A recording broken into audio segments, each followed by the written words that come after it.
Welcome to The Right Focus, a podcast for writers, newbies, and veterans, and everyone in between. We're hosted by Elaine with the assistance of Remy Black and Edie Rooms, all from Writers Inc. Books. Our focus is productivity, process, craft, and tools. Each episode lasts as long as it takes to fix a quick dinner, drive a short commute, or take a brisk walk. Resources and links are in the show notes. Visit us at therightfocus.blogspot.com. Now, on to this week's episode.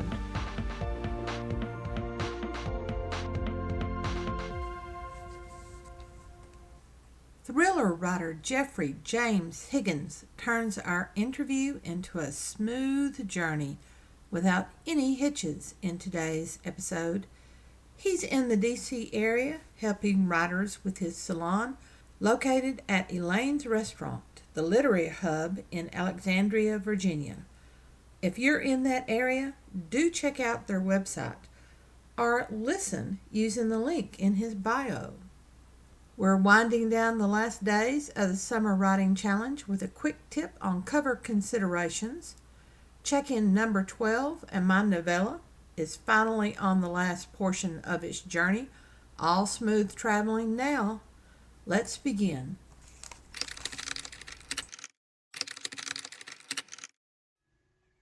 Quick tip number 12. Consider your cover. One of the greatest expenses that an indie writer will have is the cost of a professional cover. Yes, people say the editorial cost is the highest one. Developmental editors and content editors and line editors are expensive. Let me argue with that. First of all, you need to trust your instincts about your story. Immerse yourself in story development and not depend on developmental editors. You need to build your own writing chops and not depend on someone else to do it. While you're learning, you can ask for assistance, but don't depend on it. And be familiar with your own story. Devote the necessary time to catch plot holes and character discrepancy and setting glitches. As for line editors, that's a fancy term for a copy reader. Don't pay a fancy price for a job any high school English teacher can do well. Not everyone has the best grammar. Even people with great grammar knowledge are never right 100% of the time. So I would invest in a copy reader. However, you can hire a local English teacher for much less than the cost of a line editor. Now that's out of the way. Book covers are a different matter.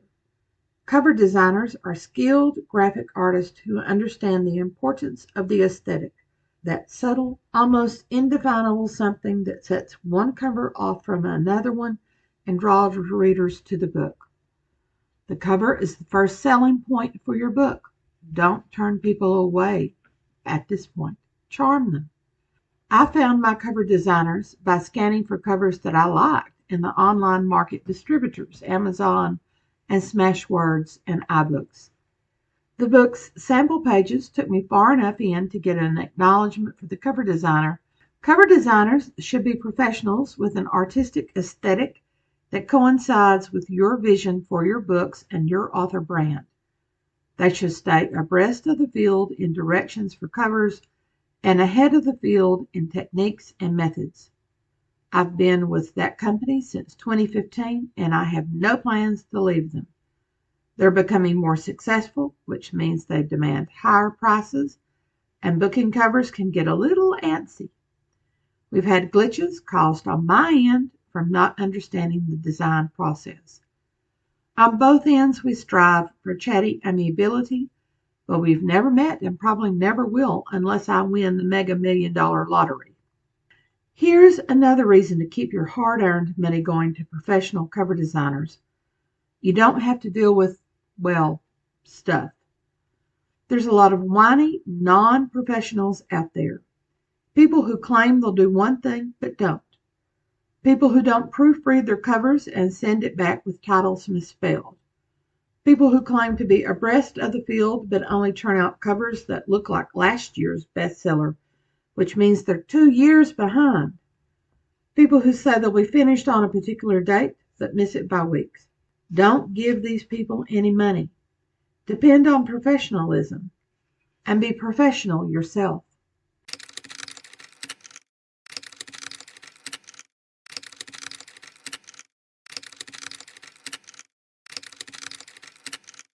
Jeff, hello, how are you doing today? I'm great, Emily. Thanks for having me on. Why don't you introduce yourself to our audience? So I'm Jeffrey James Higgins. That's the name I write under. It's my real full name. I'm a thriller writer. I write all subgenre of thriller. So I've published psychological suspense and crime thrillers. And my last book was about artificial intelligence. It was really a techno thriller. And I have a new Mhm. 4 book series coming out with Severn River Publishing. There'll be 4 books in the next 12 months that they come out. It's an international espionage, a thriller series, a Nathan Burke series. First book is The Havana Syndrome. That comes out in on June 17th. Great. You keep yourself busy with thrillers. Yeah, no, I love them. I mean, you really should write what you like to read, and I've Mhm. always enjoyed thrillers. I mean, I've written, narrative nonfiction, and I've written other things as well, a lot of essays. I also own a literary salon, so I interview authors at Elaine's restaurant. It's a restaurant my wife and I own in Old Town Mhm. Alexandria, Virginia, Mhm. and I've interviewed over 100 authors since we've opened. Wow. Everything from poets and children's authors to nonfiction, historians, probably thriller, mystery, suspense heavy, since that's what I write. How is it being on the other side of the microphone? I do a lot of podcasts and things, and I enjoy it. To be honest with you, I just enjoy talking to authors. The Mhm. restaurant business itself is brutal, but the but spending time, like we've really made it a salon. We partner with like Mystery Writers of America and Sisters in Crime and all these different dozens of writing groups and book clubs, and on any given night there's authors there, and I counsel authors. So like new authors come in, and since I've made literally all the mistakes an author can make, it's nice to be able to give them some counsel and help them kind of avoid some of the big like career damaging things that most authors are susceptible to. Well, I can tell that you're very comfortable with the interview process. I'm still very awkward with it. And I spent 30 years in the classroom. I'm just not good at this. So you'll have to bear with me. No, Uh, I've heard your podcasts, and you're great. And honestly, you have a passion about writing, right? You are a writer. You like to talk to writers, and what's better than that? And these kinds of podcasts, you can really get some information across to people. And the writing business changes all the time. yes, it Craft does. has changed maybe every decade or so. Like what's acceptable changes, but Mhm. the business itself can change every couple of years. Yes, yes, it does. And you have to stay constantly updated. And I think it helps that writers, one of our genes, you could say, is curiosity with the world and with how things go. And so that I find that a constant theme whenever I speak to a writer. They're always curious about something, or they're always thinking, well, what if I just twisted this a little bit? What would happen because of that? And I think that has a lot to do with it. How do Yeah, you they're view? also. I'm sorry. Go ahead. Go ahead, go ahead. Yeah, I mean, you're right. They're all curious, but we're all doing the same thing. So no matter what genre you write, you're at home. A lot of times it's very solitary. You're making mistakes, the same issues, and everyone, because you're sort of writing by yourself, thinks that you're the only person going through this, but we're all going through it. And when you talk about the business, I find a lot of writers have this image in their head of the cocktail parties with their publisher in New York, and this kind of like 1970s model that doesn't really exist anymore, except for Oh, it a few doesn't. people. And even the like, I know I've interviewed authors with millions of books in print, and they're not living that life either. And so I think it being like having podcasts like this where you can like talk about like the finances, or you can talk about the process. I think we're doing what, challenges today? Is that what you what Yes, you yeah, want to do? I that's our mean, theme. yeah, so that's terrific. But like hitting themes like that and being able to give them some good information really helps. And also lets writers know, you're not alone. And we're Yes. all storytellers, and we're all driven to tell stories. And there's so much rejection, and it can be very frustrating. And let's face it, writing is hard. Mhm. So just having this kind of community, whether it's in person or virtual, makes a big difference. It does. I think a lot of new writers, especially, are reaching out to AI for answers, and they really need to turn to a more experienced writer who can talk them through whatever issue that they're having. Because AI is simply going to scrape what answers that it can find, or it will scrape together bits and pieces that are not necessarily true. And I think that has a lot to do with the challenges of new writers.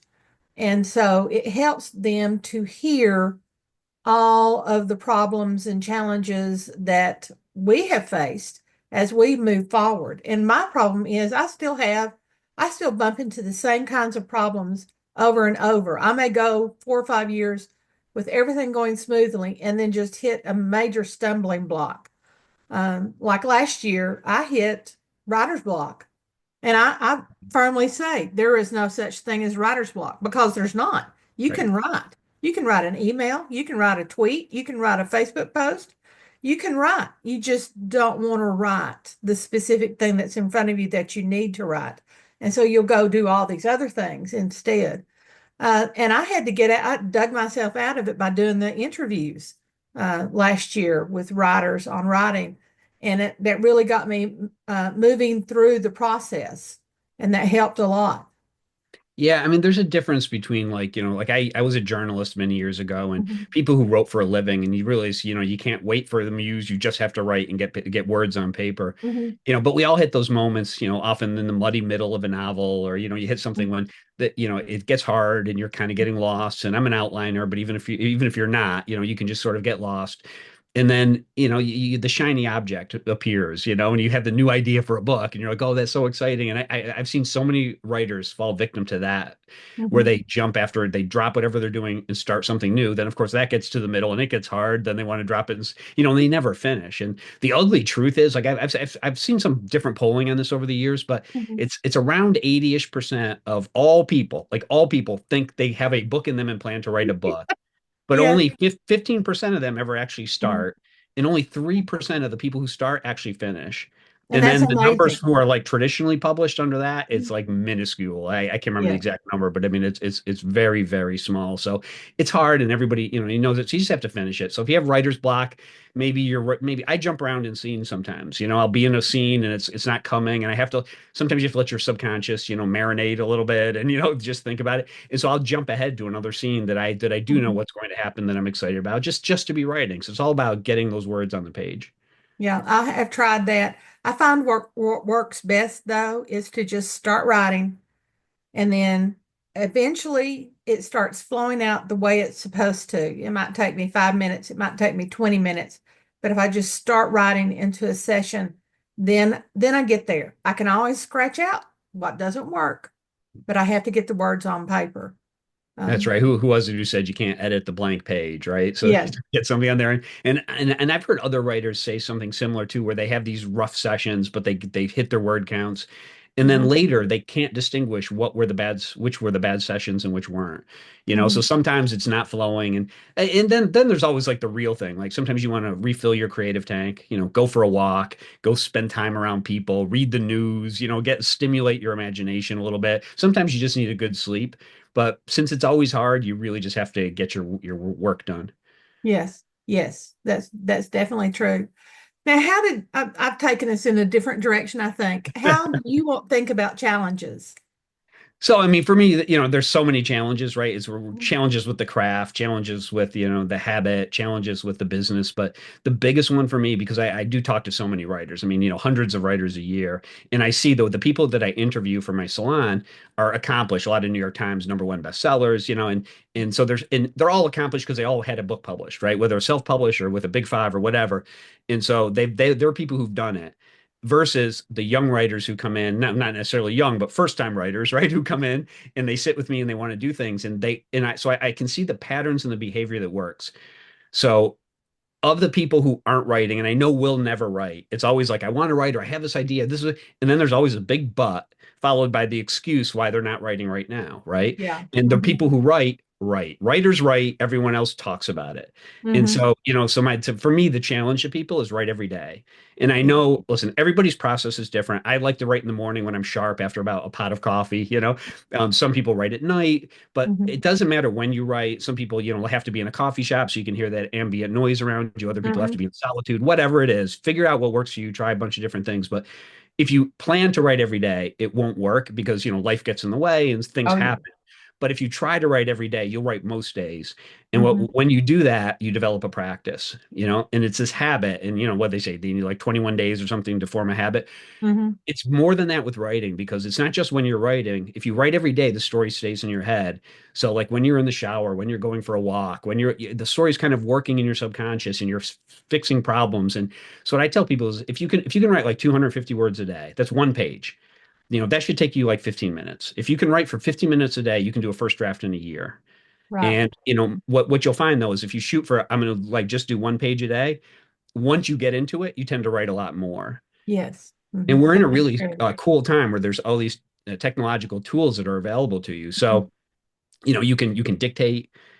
I'm actually dictating a book right now because I've used it as a tool where I do it sometimes. Like when I go for a walk to get Mhm. when you're in motion and your blood's flowing, you actually have about a 10-point IQ bump. And I used to get ideas all the time. And I'd leave myself voice messages and I'd start writing on my phone. Then I'm like, why don't I just dictate it? Right. So I'm actually doing a whole novel's experiment and then I'll write a article about what that experience was like. It's good and bad. But you can on your lunch break at work, you can go out to your car and just dictate or write by hand. I know many authors who write by hand, pen and paper. Go do that. Yeah. Get up in the morning and do it before you go to work. Just be consistent. And if you build that habit, you don't have to have the willpower to say, "Oh, I've got to write today." You just do it once the habit is formed. And if you do that, you'll write. And I think it was Malcolm Gladwell said you need 10,000 hours of mastery in any subject. And that's roughly 1 million words for writers. Mhm. So, I mean, there's people who write that first 80,000 word book and it becomes a national bestseller. It's like getting hit by lightning. It happens. But most people, it can take 10, 12 books before they break out with a book because you have to the zeitgeist right. All these things out of your control have to happen. But every book you write, you get better. Yes. So just start writing, listen to podcasts like yours, read books on craft, like take classes, but get into writers group, critique groups are huge, get beta readers, do all this stuff to make your craft better. But in the end, just write, like when I was writing full time, I try to shoot for 2,000 words a day. I work like 16, 18-hour days now for the salon and the restaurant. And so I shoot Mhm. for 1,000 words a day and I often don't hit it, but I come close or I average close to that, and that means I have a book due for my publisher every 6 months, so you can do it and still work. And life is there. But if you, out of a 24-hour day, if you can't find 15 minutes or half an hour, then writing is not a priority for you. And those people who are actual storytellers who feel compelled to write, despite how difficult financially and everything it is, they will write. They will find time. So just stop the excuses and start writing. That's my challenge. Write every day. Right, right. And I find you'll do a huge push like I did one year. I did a huge push. And then I thought I'll take December off because December is so horrible anyway. There's all these disruptions and distractions and things are just so hectic. But starting back up was very difficult. So I do, in looking back, I saw days where I could have written and I should have continued writing. And so you're right. Writing every day is the key essential to keeping that in your head. And just that small amount of time commitment. Everybody can find 15 minutes, 30 minutes here. A little bit of time before you get ready in the morning, a little bit of time before you go to sleep at night. When I was working, I had a very intense job. And when I was working, um, I would come home physically drained. And I thought I was creatively drained. And I thought I'll just sit down and see what can come out in 30 minutes. And I would set a timer and the page would be blank. I started and I could get like maybe a paragraph in that 30 minutes. But the more I did it, the faster the ideas came, the faster the words came. And then I was starting to realize that I was turning off the timer and I was just going. And that happens. And I think people have a resistance in their brain from actually sitting down and trying to make it habitual. And that habit feeds more ideas, it feeds more creativity and just starts bringing things out. One of the most frustrating questions that I get from people is, how do you have so many ideas? And I'm going like, how do you not? I try not to say it out loud to them, but I so want to say, do you not have stories in your head all the time? And I It, don't understand that. What do it's a you say to muscle. that?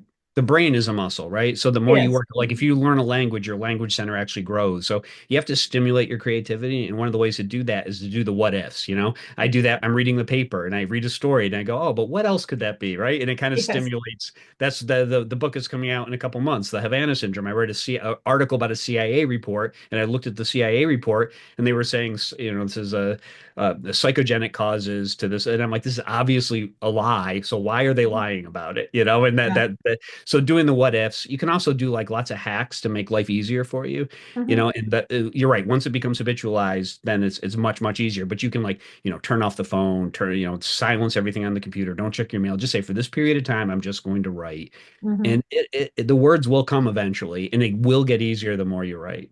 Yes. Yes, I find that.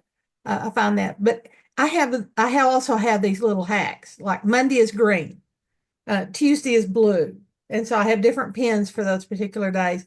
And just flipping through my little journal that I'm using to write things in and seeing all those different colors is visually pleasing to me in a way that writing just plain ink on plain white paper is not. And so those little things. But I can't have other distractions. I can't have knickknacks. I can't have music going. I can listen to birds. And so I sometimes put on this sound that's just birds chirping. I can listen to that. I have realized that I can ignore my neighbor's leaf blower and lawnmower.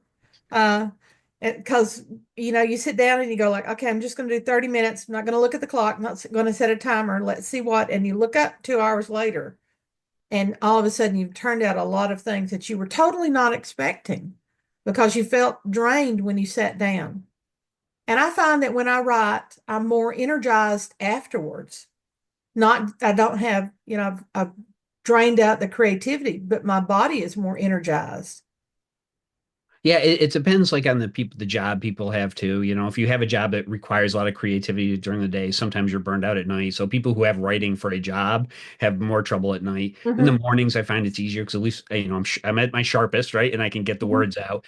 But Hmm. sometimes I'll come home like because I'm thinking about I write in the morning, then I'm working, 16 hours or whatever, and I'm thinking about the book kind of, in my subconscious. And I come home at night. Sometimes I'll have an idea, and instead of writing notes about the idea, I'll just sit down in front of the computer and knock out the idea, get another 300 words or whatever. So, you can give yourself word counts, you can write for time, whatever it is, just write every day and you'll find it growing. I mean, this is true for almost all writers, and there are people who write in spurts. They'll sit down and they'll write a book like 12 hours a day and they'll do it for a month until the book's out. And I've done that. I've written several books where I think I've written 14 books at this point, and where I said, well, I've done like National Novel Writing Month, where I've done a 77,000 word book in the month or whatever. But that's not really sustainable if you have life and other stuff going on Right. around it. So what's better? It's like I was a marathoner, right? So a distance Mhm. runner. It's just running every day, getting your mileage in, as opposed to killing yourself and trying to do it in these spurts. And Mhm. sometimes I'll have a day and the story's just flowing, and I'll write 3,000 words. I mean, I have those days. They're rare, Yeah. get in the flow, don't stop yourself, but at a minimum, like try to hit whatever your minimum word count or time is, and then you'll have something. And it can take a bunch of books before you break out. It can take a bunch of books before your writing gets to the right level. I can tell you, I read a lot of like I'll tell people send me 2 pages, like they're like, would you read my manuscript? And I mean, this is like every day someone asks me, right? I don't have time, but I will if they come into our salon. I'll say, let me see your first 2 pages, and you can see like all the rookie mistakes that I still make from time to time, but we all made at the beginning. And Mhm. you tell them, but that's how you get better. You're writing passively, you're jumping into backstory in paragraph two, you're all these kinds of things that new writers do all the time. But don't just take it, for as criticism and move on, like get better. And what we all keep getting better. The reason editing is so hard is by the time you finish editing a manuscript, you're a better writer than when you started that editing iteration. So you're always getting better. And then at some Yeah. point you reach a point where you're publishable, and where people want to invest money and time into your work, but you'll just keep growing, and as long Yeah. like I read and listen to craft podcasts and read craft books all the time. And Mhm. the more you read, the more you internalize it, and then that shows up in your writing. And I think it is necessary for you to internalize the lessons so that you don't think about the lessons as you're writing. If you've not really understood what it was that for example, typewriting, getting rid of all of those extra ings and b's and helping verbs and things, and making your verbs very powerful and avoiding all of the completely and ly adverbs and those kinds of things. If you're trying to do typewriting, it's going to inhibit you as you're writing. But if you've internalized the lesson, then it automatically goes onto the page. Or at Mhm. least when you're in the editing process, you see it and you can take it out. You can jerk it out and fix it. Mhm.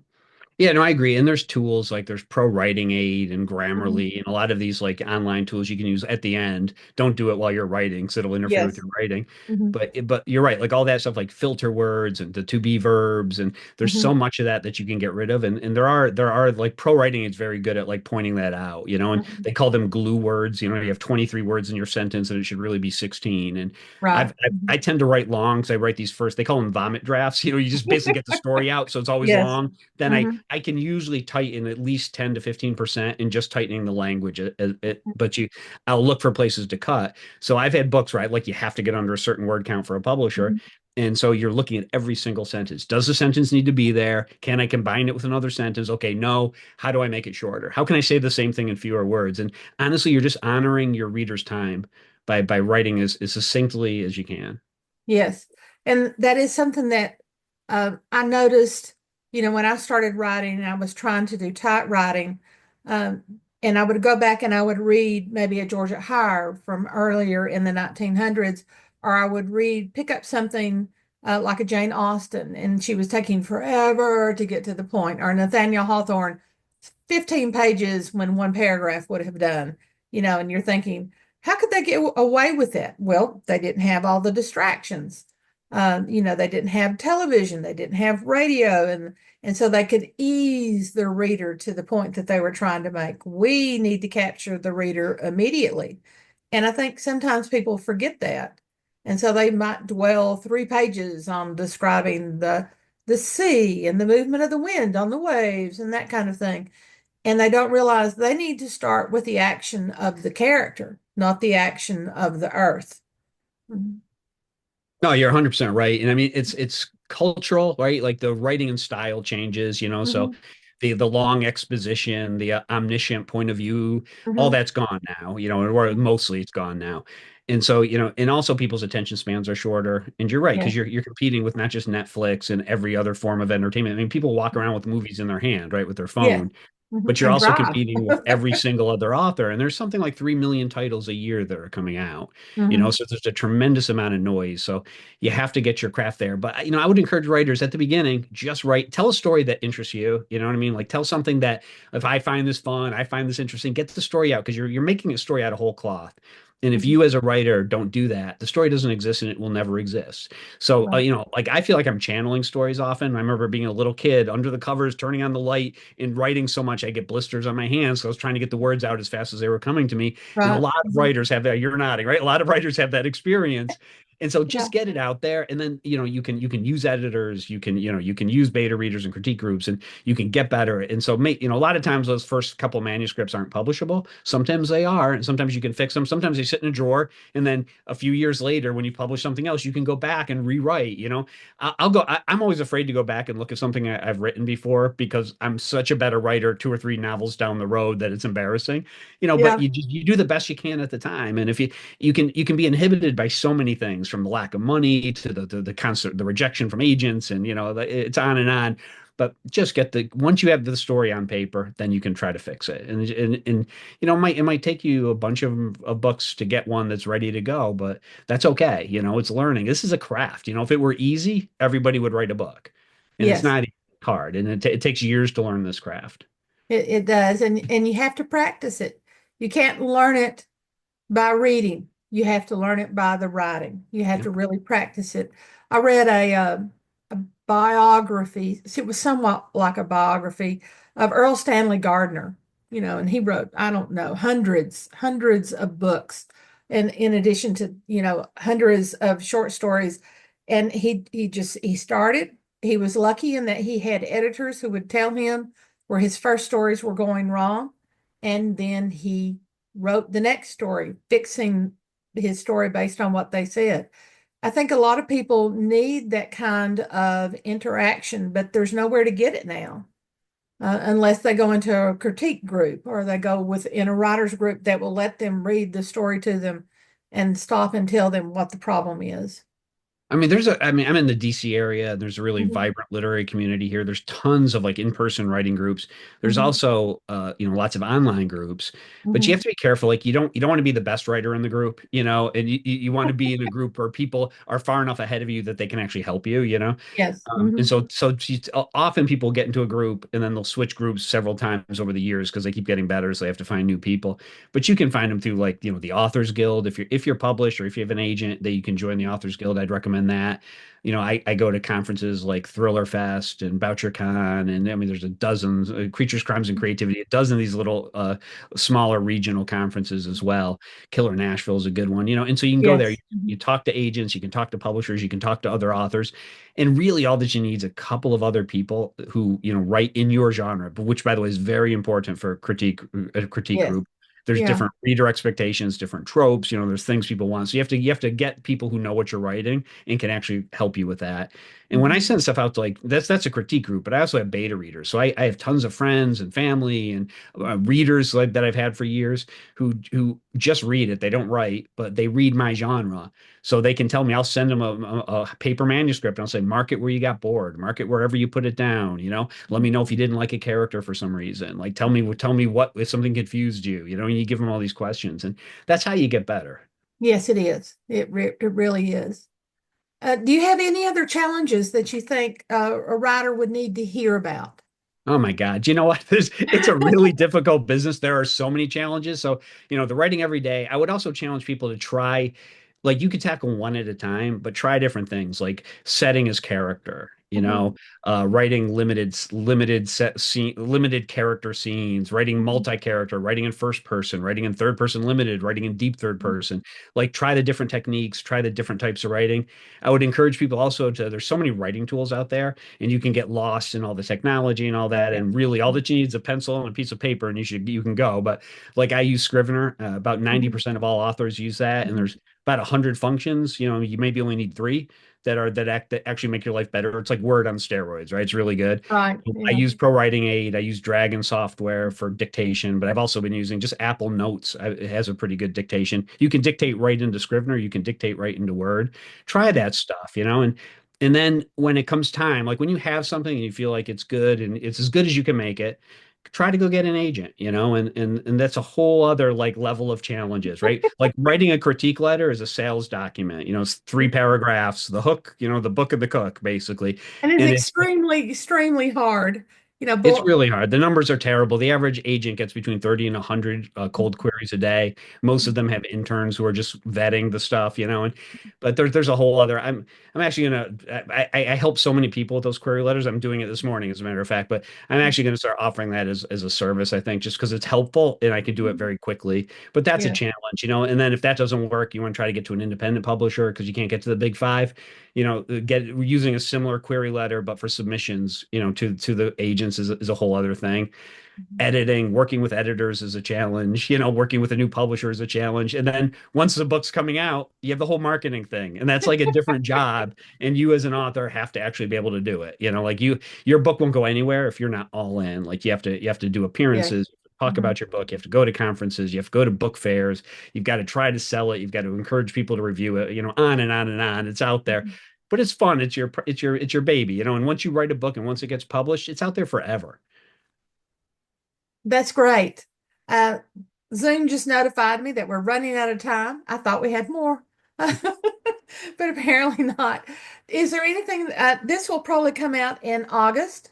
Okay. Um, is Yeah, there anything? so the book, The Havana Syndrome, the Yes. Nathan Burke series, that is out in June. And then Mhm, book two, they just moved up my production schedule. So book two is the Corazon Retribution, and that comes out in September. And mhm. then in December will be the China Gambit. It's all part of the Nathan Burke series. And I'm working on book four right now. I'm writing it, so we don't have a title yet. Right, right. And that's a wonderful lesson for people to realize, you're in traditional publishing, you've got books that are coming out. and you're working on the fourth book in the series. So your writers are way in advance of publishers. And so people look at the market and they go like, I'm going to write that. And they don't realize it's 2 years back. And so they need to actually be thinking, how can I twist what's coming out now into a new specific niche for me kind of thing. Yeah, there's a long, with traditional publishing, there's a long, I mean, the first book that comes out, I think I wrote it in like 2021, maybe. Like, I wrote several other books, and then I sold that one, and now I'm writing a series in that one. So yeah, people sometimes ask you, so what's your book about? And I'm thinking, which book are we talking about here? Like, it does get confusing because your head is in the new story, right? Whatever you're writing now is what you're thinking about.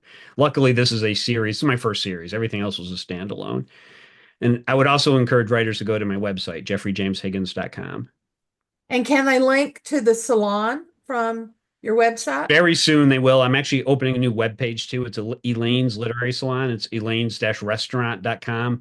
That's the restaurant itself. And there's a literary button on that page, and it has our schedule. And we offer free space for authors, so that's not like a survey. That's something we offer for them. So I never say no to authors, whether it's a New York Times bestseller or a self-published author. We'll find a time for them to come in and celebrate their work. It's just nice. Bring family, bring friends, bring some of your readers. No one has to buy anything. Just sit down and we'll have a nice interview and have fun and talk about the work. Well, that will be great. Thank you so much, Jeff, for talking with us. Oh, it's a real pleasure. Good luck. Keep up the good work. You too. Thank you.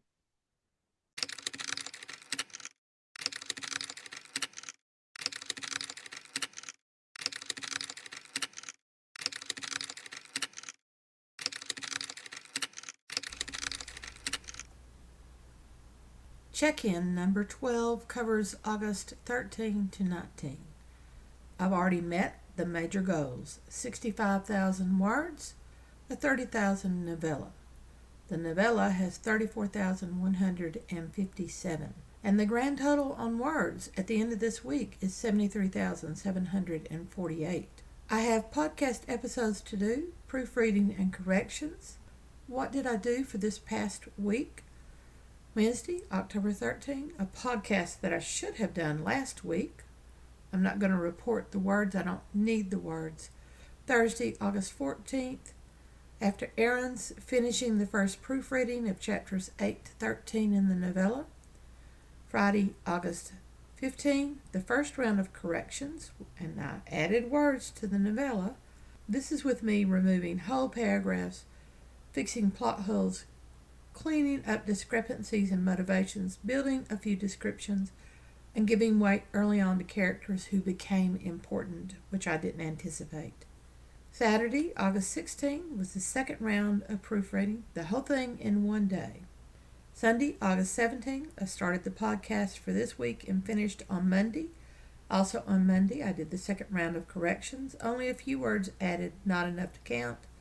And Tuesday, August 19, I started the podcast for next week. That was a lot.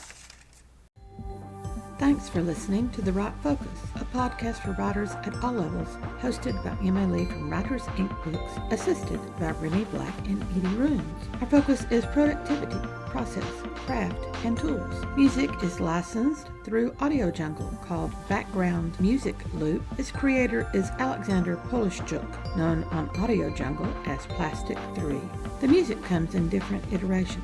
Show notes and resource links for this and other episodes can be found at therightfocus.blogspot.com. Write to us at winkbooks@aol.com when you have questions, comments, and speculations. We will try to answer you as quickly as possible. By the way, we will not mind your email address. That's rude. If you find value in our content, share with your writing friends or write a review. We're small beans here without the advertising budget of the big peeps, and you can make a difference. And whatever occurs, write on.